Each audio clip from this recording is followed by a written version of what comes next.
यार के गोइनी ससुरा बात हो गोइनी भतार के अरे नैहर में रहनी त रहनी यार के गोइनी ससुरा बात हो गोइनी भतार के रहेले भतारा ओ त बहरे रहेले भतारा ओ त बहरे रहेले देवरे बारे तकाए सखिया देवरे करेले अरे कोई सन हो बारे तकाए सखी देवरे करेले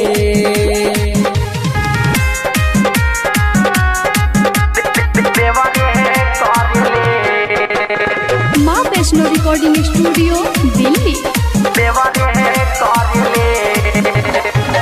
सिंगिंग बाय दीवाना सखी रे उमकल जवानी छोड़े लागे पानी मन ये तना कहरे लेहले बिना कैसे मानी अरे सखी रे उमकल जवानी छोड़े लागे पानी मन ये तना करे लेहले बिना कैसे मानी फोनबो परबुता बात रगरे कहरेले फोनबो पर भतारा बात रगरे कहरेले देवरे बारे तकाए सखिया देवरे करेले अरे कोई सन हो बारे तकाए सखी देवरे करेले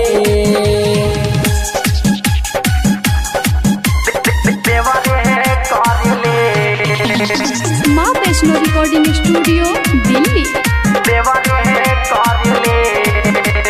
म्यूजिक बाय मंटू मनी। सखी रे राइटर सुनील केतना करी बराई बाकी अमित अकेला रहेले हरदम सहाई सखी रे राइटर सुनील केतना करी बराई बाकी अमित अकेला रहेले हरदम सहाई पलंग धके पलंग पहर तगरे कहरेले पलंग धके पलंग पहर तगरे कहरेले देवरे बारे तकाए सखिया देवरे करेले अरे कोई सन हो बारे तकाए सखी देवरे करेले।